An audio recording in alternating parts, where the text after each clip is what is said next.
On vous souhaite la bienvenue à ericlatour.com. Dans quelques instants, on reçoit la nouvelle directrice générale de NextDev, Développement économique du Haut-Richelieu. Mais d'abord, lui, il a déjà été directeur général de la ville de Saint-Jean-sur-Richelieu. Il est parti au gouvernement et il revient dans le municipal, mais cette fois du côté de Trois-Rivières.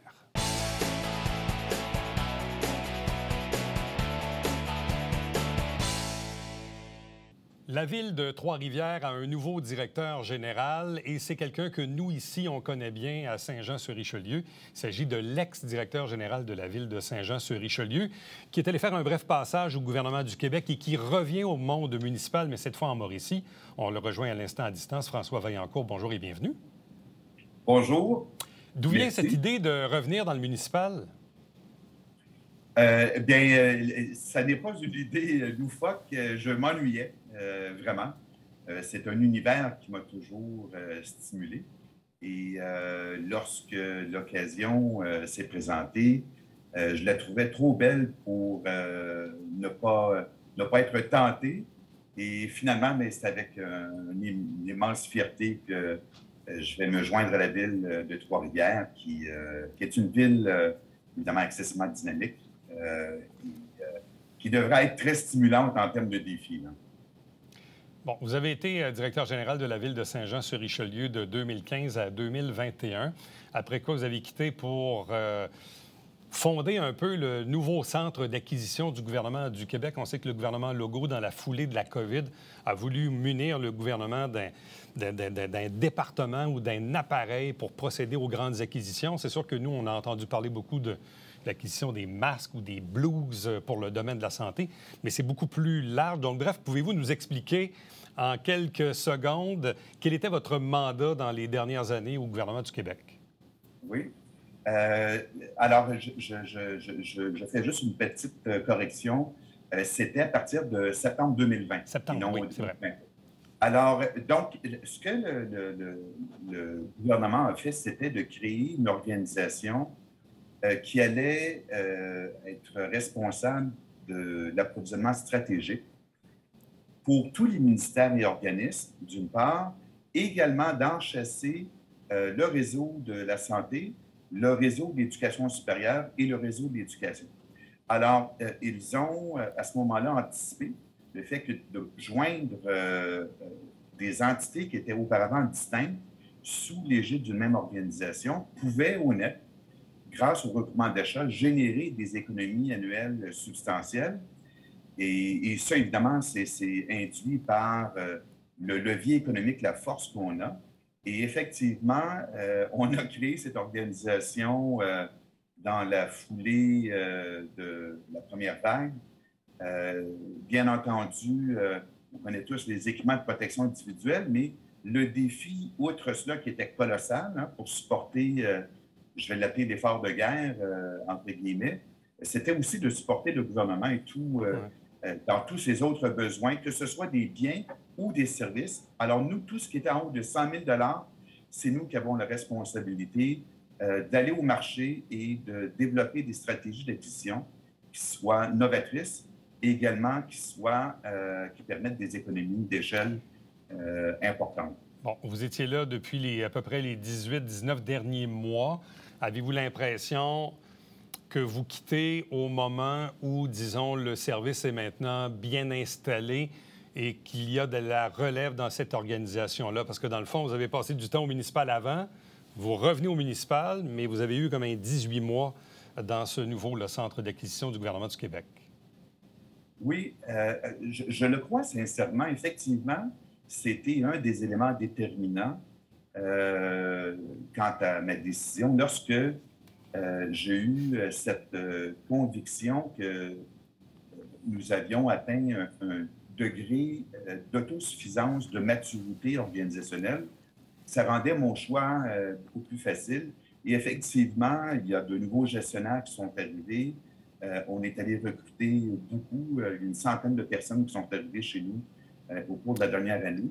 Alors, ce choix m'a été facilité effectivement grâce à cette résilience organisationnelle que nous avons maintenant, que nous n'avions pas, bien entendu, au jour 1 de la création du centre d'acquisition gouvernementale. Bon, revenons un peu en arrière parce que avant d'arriver dans le municipal, parce que vous avez été directeur général de Saint-Jean-sur-Richelieu, de Saint-Lambert, de Saint-Lazare, mais auparavant, vous avez eu quand même une longue carrière dans les Forces canadiennes. Qu'est-ce qui fait que vous êtes passé des Forces canadiennes à assumer des postes en direction générale de villes et municipalités au Québec? En fait, je pense, un fil conducteur à tout cela. C'est que lorsque j'étais dans les Forces armées canadiennes, j'étais un officier spécialisé en logistique, en chaîne d'approvisionnement. Mais la logistique, on le rappelle, c'est tout ce qui est de soutien en matière de gestion matérielle, ressources matérielles, administration, finances, services alimentaires, l'entretien des véhicules, etc. Alors, sur les bases militaires, la logistique est importante puisqu'elle dispense en grande partie des prestations de services qui viennent supporter le militaire et les familles. Alors, c'est sûr que lorsqu'on regarde le fonctionnement d'une base militaire à celui d'une ville, il y a énormément d'analogies qu'on peut faire. Alors, c'est sûr que moi, j'avais eu cette expérience de gérer, entre guillemets, une ville déployée, notamment en 2001-2002.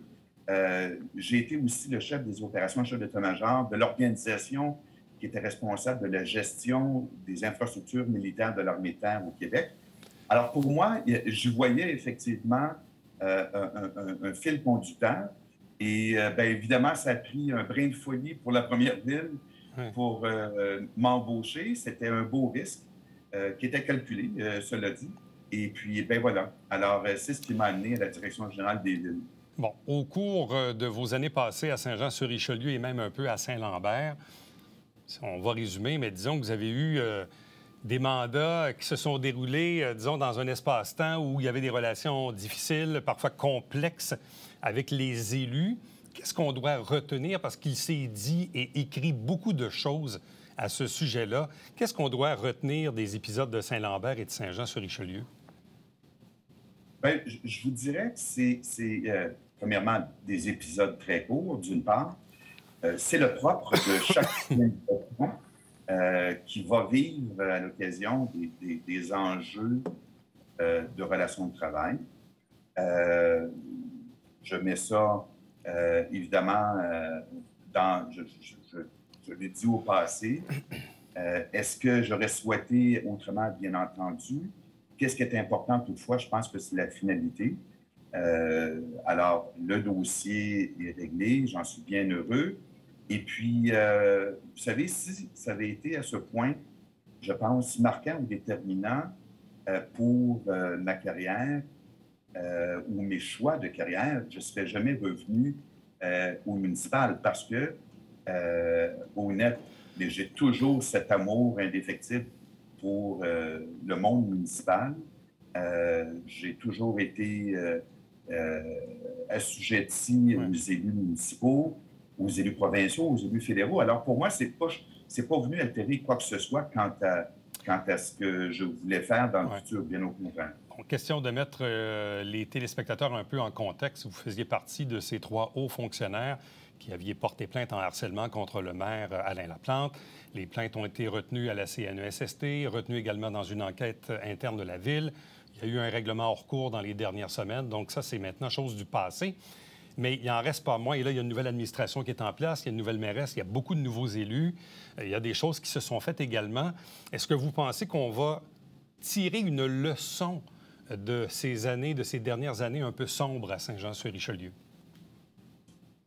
Bien, ce n'est pas à moi de qualifier cette période, mais je crois que oui. S'il y a une chose, c'est que toute organisation apprend d'expériences passées. Je fais confiance en la sagesse collective du conseil municipal actuel.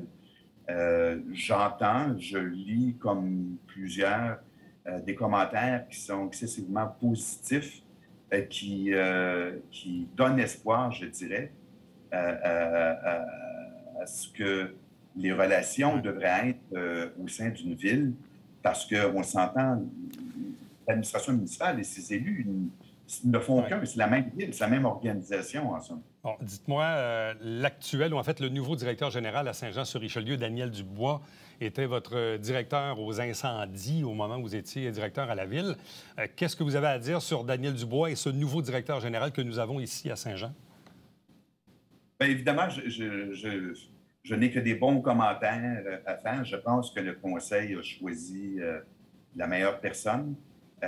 Évidemment, moi, je n'avais pas un mot à dire, ça va de soi, c'était la prérogative entière du conseil municipal. Mais c'est un homme qui mérite d'être connu. Bien sûr, il en est à ses premières armes comme directeur général d'une ville, mais c'est un homme qui a un parcours et un passé extraordinaire. Alors, je pense qu'il faut donner la chance au courant et puis surtout ne pas comparer. François Vaillancourt n'est pas un Daniel Dubois, qui n'était pas non plus un Daniel Desroches par ailleurs. Ouais. Alors, moi, j'ai une énorme confiance en Daniel et au choix qu'il fera. Je pense que la ville sera excessivement bien servie et supportée par cet homme. Quand vous avez quitté la direction générale de Saint-Jean-sur-Richelieu, bon, vous auriez pu toujours rester, mais visiblement, le contexte était particulier. Vous avez quitté pour ce nouveau défi qui était d'être vice-président au Centre d'acquisition du gouvernement du Québec. Le fait de revenir au municipal comme DG maintenant de la Ville de Trois-Rivières, est-ce que c'est pour vous en même temps un peu une façon de vous réconcilier avec le monde municipal et de souhaiter terminer une carrière professionnelle, non pas dans la joie et l'allégresse, mais disons dans des couleurs plus positives, si on veut?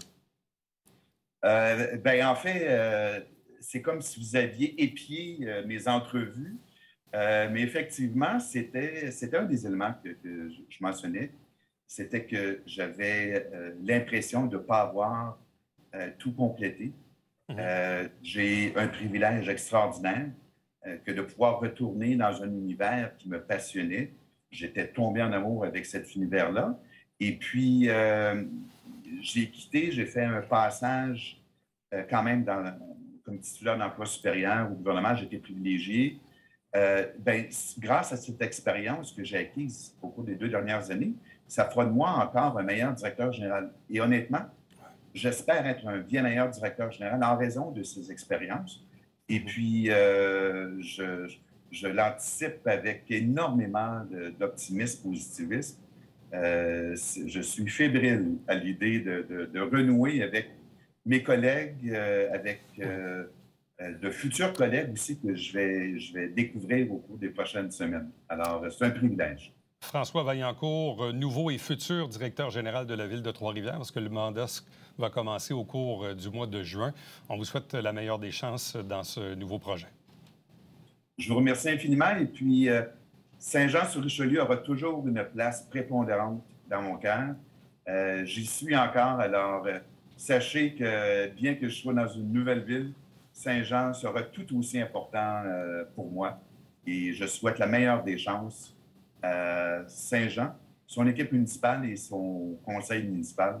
Et ils sont privilégiés d'avoir un directeur général de cette trempe. Félicitations à tous. Merci beaucoup. Restez avec nous. On vous revient tout de suite après ceci.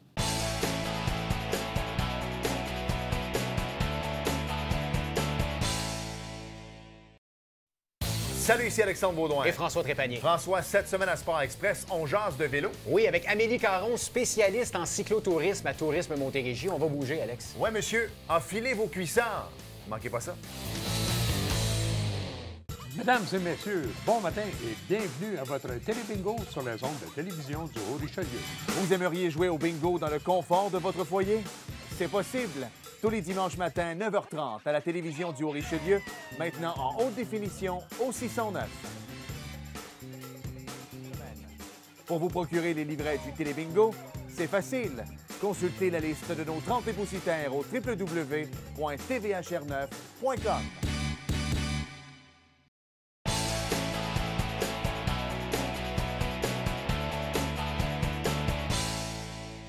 NextDev, développement économique du Richelieu, a maintenant une nouvelle directrice générale en la personne de Carole Cardinal, qui est avec nous aujourd'hui. Bonjour, bienvenue, félicitations. Merci, bienvenue, merci de m'accueillir. Bon, vous avez pris la relève de Sylvie Brosseau, qui a annoncé sa retraite il y a de cela déjà quelques mois. Expliquez-nous un peu, qu'est-ce qui fait que vous vous retrouvez ici aujourd'hui, assise devant moi? Bien, d'abord, moi, je suis une fille de défi. Puis, ce qui m'a interpellée dans la direction générale de NextDev, c'est que des défis, il y en avait d'identifiés. Je suis une fille de projet. La zone d'innovation, pour moi, c'est un projet d'ampleur qui a le potentiel de mettre le Haut-Richelieu vraiment sur un créneau qui est spécifique puis qui dépasse les frontières du Haut-Richelieu. Ça m'a plu. Puis l'autre élément principal, c'est que j'ai senti une communauté mobilisée qui souhaitait donner les moyens au développement économique de réussir. Ça m'a beaucoup attirée. Bon. Expliquez-nous un peu d'où vous venez, parce que, bon, les gens qui nous regardent, les gens d'affaires, disent, OK, qui est Carole Cardinal? Qu'est-ce qu'elle a fait dans la vie? C'est quoi son champ d'expertise? Bon, on comprend que vous étiez à Vaudreuil-Dorion, dans cette région-là, mais expliquez-nous un peu d'où vous venez, quel est votre environnement? Oui. Bien, je suis une professionnelle du développement économique depuis plus de 20 ans et j'ai fait des dossiers aussi de relations gouvernementales à travers tout ça. J'ai traité, j'ai beaucoup œuvré en Montérégie-Ouest, donc autant sur le territoire de Roussillon, Beauharnois-Salaberry, Haut-Saint-Laurent et Vaudreuil-Soulanges. Sinon, j'ai traité différents dossiers très variés. Moi, je suis une fille curieuse. Alors, j'ai commencé ma carrière au gouvernement du Québec sur des dossiers d'immigration et de relations avec les citoyens. J'ai fait des mandats pour les communautés autochtones à différents endroits au Québec. Et dans les dernières années, là, je me suis spécialisée vraiment en développement. D'abord avec des préoccupations de développement social, touristique, agroalimentaire.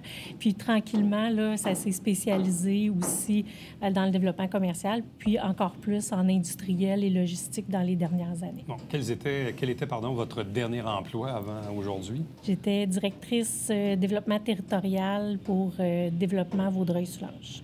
Bon, il y a quelque chose qui me frappe parce que vous avez parlé d'immigration. Oui. Puis je veux qu'on parle aussi de pénurie de main-d'œuvre parce que j'ai l'impression que ça vient aussi un peu ensemble. Tout le monde vit une pénurie de main-d'œuvre dans à peu près tous les domaines, que ce soit dans le commerce de détail ou même dans le secteur industriel. Pas une journée qu'on ne voit pas sur Facebook, qu'on ne voit pas une affiche qui dit « on a besoin d'emploi, on a besoin d'emploi ». Bon. On est proche de Montréal, on est quand même dans une zone très habitée, mais en même temps aussi, potentiellement, on peut aller chercher des talents, etc. Bref, quelle est la lecture que vous faites de la problématique de la pénurie de main-d'œuvre? Puis qu'on soit à Saint-Jean ou ailleurs, ceci dit, mais c'est quoi la lecture que vous en faites? Oui, bien, la pénurie de main-d'œuvre, là, justement, elle touche tous les territoires. Moi, j'ai vu un graphique qui m'a fascinée, qui aurait pu être prédit sensiblement il y a quelques années, mais pré- et post-pandémie, on savait que la courbe de la population active allait diminuer, mais ce qu'on n'a pas suspecté, c'est que la croissance économique allait arriver aussi au même moment. Donc, la population active devait diminuer. Elle a diminué probablement encore plus parce que des gens ont fait des choix de vie avec la pandémie. Mais il y a une croissance économique aussi qui se jumelle à ça. Donc, le graphique qui fait ça. Alors, c'est encore plus choquant que ce l'était avant la pandémie. Ça, c'est clair, net et précis. Donc, les entreprises se mobilisent heureusement là, encore plus, mais font face à des défis encore plus grands que ce qu'on retrouvait il y a 24-30 mois. Oui, et la pénurie de main-d'œuvre entraîne parfois aussi une augmentation des coûts de salaire pour garder ce monde-là. Ça entraîne de l'inflation de l'autre côté. Bref, on voit que depuis la pandémie, on savait qu'il y avait une pénurie de main-d'œuvre qui allait probablement durer jusqu'en 2027. La pandémie a simplement accéléré ce phénomène-là. Une certaine aussi instabilité économique qui a provoqué ce dans quoi on est rendu aujourd'hui. Maintenant, je comprends qu'il n'y a pas de solution magique parce qu'on ne peut pas inventer des têtes et des bras, mais comment on peut, nous, comme région, tirer son épingle du jeu? Je parlais d'immigration. Bon, c'est un exemple. Ouais. On en a un peu. Est-ce qu'on pourrait en avoir plus, peut-être? Mais encore là, est-ce qu'on va être capable de les loger? Parce que là, c'est tout ça. Bref, tu sais, on ne réglera pas la question de la main-d'œuvre aujourd'hui, mais ça reste quand même que dans la cour de quelqu'un qui fait du développement économique, c'est un incontournable. Pour moi, ça s'appelle les conditions de développement. Puis sans ces conditions de développement-là, on ne réussit pas à les tirer pleinement tout le potentiel d'une région. Il y a eu le chantier main-d'œuvre qui était porté par différents acteurs, dont NextDev. Puis, on se posait des questions sur le logement, sur l'immigration, l'automatisation aussi, qui était un des éléments. Puis, il y avait plusieurs autres tables là, qui étaient là, puis des acteurs qui bouillaient d'idées à mettre en œuvre rapidement. L'automatisation, il y a deux grands silos là, pour travailler la main-d'œuvre. Un, c'est d'avoir plus de travailleurs, puis de faire en sorte que toutes les conditions sont là pour les accueillir. Puis l'autre, c'est de travailler avec les entreprises à de l'automatisation. Puis je fais attention avec automatisation parce que ça peut prendre différents visages, cette automatisation-là. Autant dans le secteur industriel avec les robots là, qu'on voit souvent, mais des fois, c'est des projets d'intelligence artificielle avec qui sont adaptables à de petites entreprises, autant dans le domaine des services que du manufacturier. Alors, c'est sur ces deux leviers-là qu'on peut agir. Bon. C'est toujours intéressant d'avoir l'opinion de quelqu'un qui vient de l'extérieur pour voir comment on perçoit de l'extérieur la région de Saint-Jean-sur-Richelieu, le Haut-Richelieu. Qu'est-ce que vous connaissez? Qu'est-ce que vous savez de la région? Quelle est votre perception de cette région-là? Bien, c'est une région qui a un terreau économique très fertile, très en santé. D'un œil externe, il y a une vitalité commerciale ici dans le Vieux-Saint-Jean, que plusieurs villes voudraient bien avoir. Quand même pas mal de restaurants, on peut magasiner. Ça, c'est la première impression sur le commerce. Après ça, vous avez un tissu industriel fort. Puis, pas juste une diversité d'entreprises industrielles, mais vous en avez un bon nombre de grandes. Puis, vous avez aussi des plus petites. Fait qu'il y a une diversité aussi dans le tissu industriel. Moi, je trouve que Saint-Jean et le Haut-Richelieu ont des facteurs attractifs pour autant une main-d'œuvre pour venir y travailler ou pour venir carrément s'établir, ou pour des entreprises qui veulent voir croître leurs affaires ici. Et même ce qu'on a vu à un certain moment, parce que pendant longtemps, on disait de Saint-Jean, c'est une ville-centre, mais en même temps, il y a 30 du monde qui travaille à Montréal. Là, aujourd'hui, il y a moins de gens qui vont travailler à Montréal. Il y a le télétravail aussi qui vient brouiller un peu les cartes. Ou ce qu'on a vu aussi dans les dernières années, c'est des gens qui habitent sur la Rive-Sud ou même Montréal et qui viennent travailler à Saint-Jean, ce qu'on ne voyait pas auparavant. Ça, c'est nouveau. Donc, on voit qu'il y a comme une mobilité de la main-d'œuvre qui s'est installée au fil du temps. On est une région, on a un hôpital, on a un cégep, évidemment, tout ça. Bon, on a un collège militaire qui a même retrouvé son statut universitaire. Des industries, on parle beaucoup de sécurité. On parlait de zones d'innovation tantôt. On a plusieurs entreprises qui sont spécialisées dans le domaine de la sécurité. Est-ce que vous pensez que c'est un aspect que la ville ou que la région se doit peut-être de développer, de miser un peu sur cet aspect, disons, distinctif de notre économie? Oui, absolument. Bien, pour pouvoir se promouvoir à l'extérieur, c'est sûr qu'il faut miser sur nos caractéristiques uniques ou qui sont à peu près propres juste à nous. Puis parmi ces créneaux-là distinctifs, il y a la sécurité, assurément. Je pense qu'on a avantage à aller le promouvoir à l'extérieur de nos limites, autant pour une main-d'œuvre que pour que les gens viennent s'établir et tout ça. Oui, c'est un créneau. Puis je pense que la région est sur la bonne voie, là, en ayant levé la main déjà pour constituer une zone d'innovation, faire ses devoirs, faire ses représentations auprès du gouvernement, travailler aussi avec les entreprises d'ici et d'ailleurs pour que ce créneau-là soit encore plus important. Je pense que c'est une excellente piste, là. Il faut que les gens, quand on parle du Haut-Richelieu, on pense à sécurité.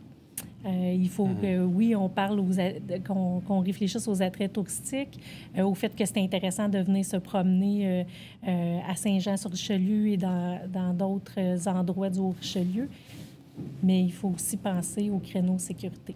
Bon, en terminant, comment vous voyez un peu les premiers jours ou les premières semaines de votre mandat? Parce que là, il faut rencontrer un paquet de monde. Il faut essayer de retenir les noms. Déjà, en partant, c'est un petit défi. Mais là, vous allez rencontrer beaucoup de monde en pas grand temps. Oui.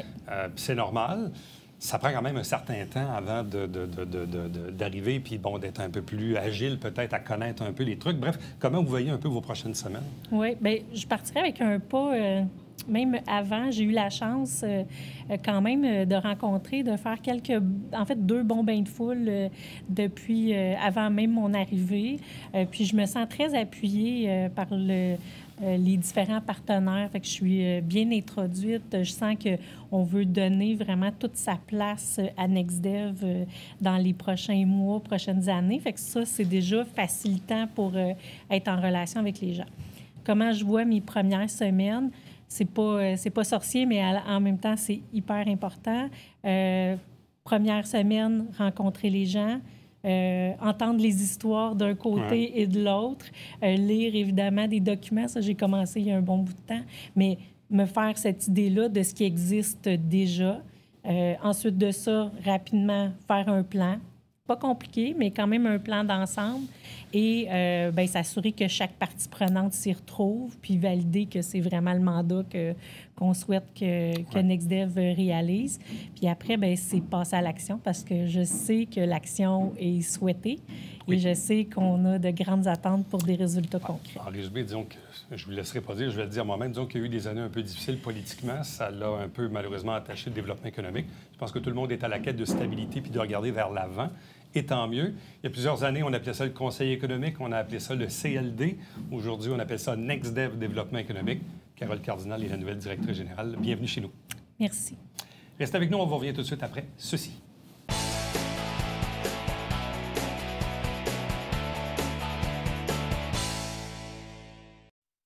Salut, ici Alexandre Baudouin. Et François Trépanier. François, cette semaine à Sport Express, on jase de vélo. Oui, avec Amélie Caron, spécialiste en cyclotourisme à Tourisme Montérégie. On va bouger, Alex. Ouais, monsieur, enfilez vos cuissards. Manquez pas ça.